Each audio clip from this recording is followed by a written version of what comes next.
దెయ్యాలు నిజంగానే దెయ్యాలనేవి ఉన్నాయా? మనం ఒంటరిగా వెళ్తున్నప్పుడు మన వెనకాల ఎవరో వెంబడిస్తున్నారు అనే అనుమానం మనకెప్పుడూ వస్తూనే ఉంటుంది. నిజంగా దెయ్యాలనేవి ఉంటే మనల్ని ఏ విధంగా మనల్ని టార్చర్ చేస్తాయి? మనం ఒంటరిగా ఉన్నప్పుడు లేదా ఒంటరిగా బైక్ మీద ఇంటికి వెళ్తున్నప్పుడు మన వెనకాల ఎవరో వస్తున్నారే అనే ఫీలింగ్ వస్తూ ఉంటుంది. మీలో ఎవరికన్నా దెయ్యాలంటే భయం ఉంటే ఈ వీడియోని ఇప్పుడే స్కిప్ చేసేయండి. వీడియోలోకి వెళ్ళే ముందు మన ఛానల్ని ఎవరన్నా కొత్తగా చూస్తుంటే మరిన్ని ఇలాంటి ఇంట్రెస్టింగ్ వీడియోస్ కోసం మన ఛానల్ని ఇప్పుడే సబ్స్క్రైబ్ చేసుకోండి. ఒక వ్యక్తి రోడ్డు మీద ఒంటరిగా వెళ్తున్నప్పుడు ఎవరో తన వెనకాల వస్తున్నారే అనే డౌట్ వస్తూ ఉంటుంది. లేదా మనం ఒంటరిగా ఉన్నప్పుడు ఎవరో మన చుట్టూ ఉన్నారే అనే అనుమానం ఎప్పుడూ కలుగుతూనే ఉంటుంది. మీరు ఇప్పుడు తెలుసుకునే నిజాలన్నీ కూడా నిజ జీవితంలో జరిగేవే. మనం గాఢ నిద్రలో ఉన్నప్పుడు మన మీద ఎవరో పడుకున్నట్టు, మనం లేవలేనట్టు చాలాసార్లు మనకు అనిపించే ఉంటుంది. నిజంగానే అది దయ్యమే అంటారా? ఇది సైకలాజికల్గా మన మైండ్ని ఎఫెక్ట్ చేసిన నిజంగానే దయ్యాలు అనేవి ఉన్నాయా? ఉంటే అవి మనతో ఎలా బిహేవ్ చేస్తాయి? అవి ఎలా ఉంటాయి? దయ్యాలు అనేవి ఎన్ని రకాలు? ఒక మనిషి తీరని కోరికతో చనిపోతే దయ్యంలా మారతాడా?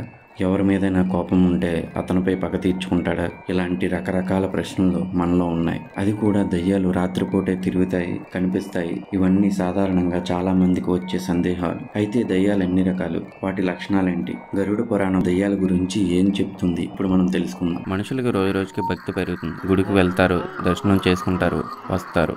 దేవుని నమ్మే చాలామంది దయ్యాన్ని కూడా నమ్ముతారు. అంతేకాకుండా మనం రియల్ లైఫ్లో కూడా చాలా ఇన్సిడెంట్ చూసే ఉంటాం. అదేవిధంగా ఒక వ్యక్తి సడన్గా కళ్ళు తిరిగి పడిపోవడం, అదేవిధంగా చాలామంది ఆడవాళ్ళు సడన్గా దయ్యం పట్టినట్టు లేవడం, కేకలు వేయడం మనం చూసే ఉంటాం. అదంతా చూసి మనం నిజమేననుకుని భయపడిపోయి అప్పుడు దుప్పటి కప్పుకొని పడుకునే వాళ్ళం. అలా పడుకునే టైంలో మనకి ఏది కనిపించినా కూడా దయ్యంలాగే కనిపించేది. మెయిన్లీ మన నీడని చూసి మనమే భయపడే వాళ్ళం. అంతేకాకుండా రియల్ లైఫ్లో జరిగిన చాలా ఇన్సిడెంట్స్ బేస్ చేసుకుని చిత్రం కాదు నిజం, Demonte Colony, real life incidents base చేసుకుని ఇలాంటి మూవీస్ చాలా వచ్చాయి. అయితే ఈ దెయ్యాలు భూతాలు నిజంగానే ఉన్నాయంటారా? దీన్ని మీరు కూడా నమ్ముతున్నారా?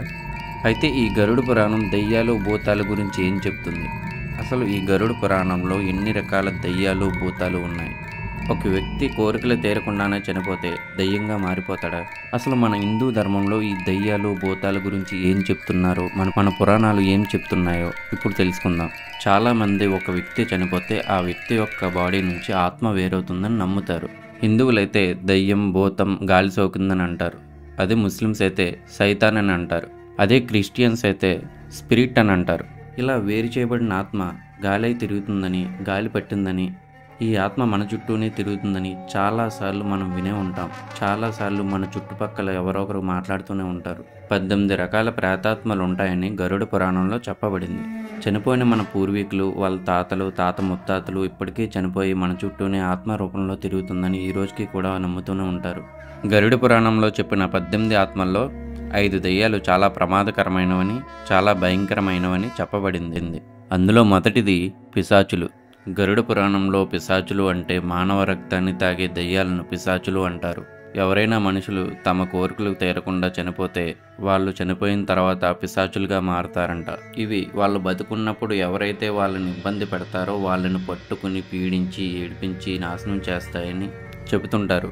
అదేవిధంగా చేతబడి, బాణమతి, చొల్లంగి వంటి క్షుద్ర విద్యల్లో ఆరితేరిన ఆడవాళ్ళు చనిపోయిన తర్వాత శాకిని, యాకిని వంటి భయంకరమైన దెయ్యాలుగా మారతారని పురాణాల్లో ఉంది. ఇలా క్షుద్ర విద్యలు తెలిసి చనిపోయిన ఈ మహిళలు వేరే మహిళలపై తరచూ పూనుతూ వేధిస్తుంటారని గరుడ పురాణంలో చెప్పబడింది.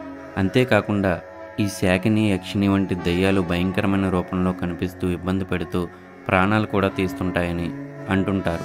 ఈ యక్షిని దెయ్యాలకు చనిపోకముందు ఎవరైనా గిట్టని వారు ఉంటే యక్షిని ప్రయోగం చేసి చంపుతాయన్న కథలు చాలా ఉన్నాయి. దెయ్యాలకి రాజు బ్రహ్మరాక్షసులు. బ్రతుకున్నప్పుడు మంత్రతంత్ర విద్యల్లో ఆరితేరిన వారు, ఇతరులను ఇబ్బంది పెట్టేవారు చనిపోయిన తర్వాత బ్రహ్మరాక్షసులుగా మారతారు. బ్రహ్మరాక్షసులంటే ఒక వ్యక్తిని కాదు, ఆ వ్యక్తికి సంబంధించిన కుటుంబాన్ని కూడా నాశనం చేస్తాయని మన గరుడ పురాణంలో చెప్పబడింది. మనం తెలుసుకున్న అన్ని దెయ్యాల్లో కల్లా అత్యంత భయంకరమైన దెయ్యం ఏదన్నా ఉందంటే బ్రహ్మరాక్షసులే. బ్రహ్మరాక్షసులంటే దెయ్యాలకు రాజు అంటారు. అంతేకాకుండా ఈ దెయ్యాలు చనిపోయిన తర్వాత కామ కోరికలు కూడా తీర్చుకుంటాయని నమ్ముతారు. భూతం చాలా ప్రమాదకరమైనది. ఇప్పటి వరకు చూసిన దెయ్యాల్లో కల్లా అత్యంత భయంకరమైన దెయ్యం ఏదన్నా ఉందంటే అది భూతం. ఎవరైతే బతుకున్నప్పుడు ఇతరులకు చెడు చేయాలని చూస్తారో అలాంటి వారు చనిపోయిన తర్వాత ప్రేతలోకానికి వెళ్తారని నమ్ముతారు. అంతేకాకుండా ఈ భూతాలు చాలా చెడ్డ పనులు చేస్తాయని, ఈ భూతాల ఎఫెక్ట్ తగిలిన వారికి మానసికంగా సైకలాజికల్గా చాలా ప్రాబ్లమ్స్ వస్తాయని మన గరుడ పురాణంలో చెప్పబడింది. అంతేకాకుండా ఇవి చాలా ఆకులతో కూడా ఉంటాయంట. మనం ఇప్పటి వరకు చూసిన అన్ని దెయ్యాల్లో కల్లా చాలా భయంకరమైన దెయ్యాలు ఏవైనా ఉన్నాయంటే అవి కొరువు దెయ్యాలే. కొరువు దెయ్యాలకి చాలా పవర్స్ ఉంటాయి. ఈ కొరువు దెయ్యాలకు పవర్స్ ఉండడం వల్ల ఈ పవర్స్ను ఉపయోగించి జనాలపై ఎప్పుడు దాడి చేస్తూ ఉంటాయి. అయితే ఈ డెవిల్స్ అనేవి దేవుడికి భయపడతాయి. మరోవైపు ఈ డెవిల్స్ మంచి వాళ్ళని ఏమీ చేయలేవట. మనం ఇప్పటి వరకు గరుడ పురాణంలో ఉన్న 18 గోష్ఠుల్లో 5 పాపులర్ గోష్ఠుల గురించి అయితే తెలుసుకున్నాం. మరి ఈ డెవిల్స్ నిజంగా ఎవరినైనా ఎఫెక్ట్ చేశాయా? మీలో ఎవరైనా ఈ దెయ్యాలని చూసారా? నిజ జీవితంలో జరిగిన ఈ గోస్ట్ కథల గురించి మనం పార్ట్ 2లో తెలుసుకుందాం. మీకు కానీ ఈ గోస్ట్ స్టోరీస్ గురించి పార్ట్ 2 కావాలంటే కింద కామెంట్ బాక్స్లో పార్ట్ 2 అని కామెంట్ చేయండి. ఫ్రెండ్స్, మీలో ఎవరైనా మన ఛానల్ని కొత్తగా చూస్తుంటే మరిన్ని ఇలాంటి ఇంట్రెస్టింగ్ వీడియోస్ కోసం మన ఛానల్ని ఇప్పుడే సబ్స్క్రైబ్ చేసుకోండి. వీడియో కానీ నచ్చినట్లయితే లైక్ చేయండి, షేర్ చేయండి, కామెంట్ కూడా చేయండి. Thank you for watching.